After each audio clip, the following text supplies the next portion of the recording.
Digital payment पर MDR charge से जुड़ा बिल आज लोकसभा से पास हो गया। इसके साथ ही बड़े डिजिटल ट्रांजैक्शन पर चार्ज लगाने का रास्ता भी साफ हो गया है। दूसरे बिल भी पारित हुए हैं जिनमें विदेशी पूंजी और मेक इन इंडिया को बढ़ावा देने के लिए बड़े कदम शामिल हैं। तो इस खबर को विस्तार से समझते हैं वरिष्ठ सहयोगी लक्ष्मण रॉय से। तो लक्ष्मण जी, आपसे जानना चाहेंगे सबसे पहले डिजिटल ट्रांजैक्शन क्या अब महंगा होने वाला है?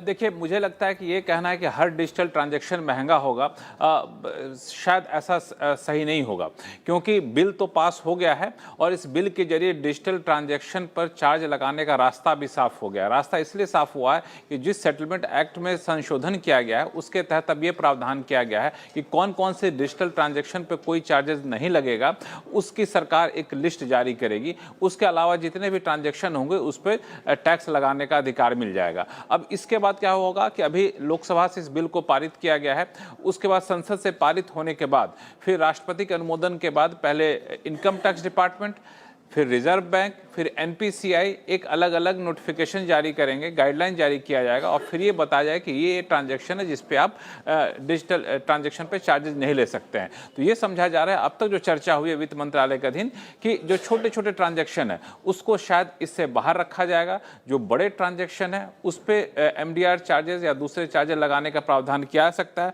उसमें भी मुश्किल से कह सकते हैं कि 100 रुपये आप खर्च कर रहे हैं, डिजिटल ट्रांजेक्शन कर रहे हैं, तो 25 पैसे से लेकर 30 पैसे का इस पर चार्ज लगाए, इस तरह कुछ प्रावधान किया जा सकता है। मिसाल के तौर पर 10,000 रुपये आप डिजिटल यूपीआई पेमेंट कर रहे होते हैं तो 25 रुपये आपके ऊपर ये चार्ज लग करके आए। ये चर्चा के दौरान एक विकल्प के तौर पर सामने आया। हालांकि अंतिम नोटिफिकेशन आने के बाद ये तस्वीर ज्यादा साफ होगी, लेकिन हाँ, बड़े बड़े ट्रांजेक्शन पर चार्ज लगाने का रास्ता साफ हो गया है। चाहे आप यूपीआई के जरिए ट्रांजेक्शन कर रहे हो या रुपे कार्ड के जरिए ट्रांजेक्शन कर रहे हो, तो ये अब साफ हो गया। पहले सिर्फ B2B में ये ट्रांजेक्शन चार्ज लगाने की इजाजत थी।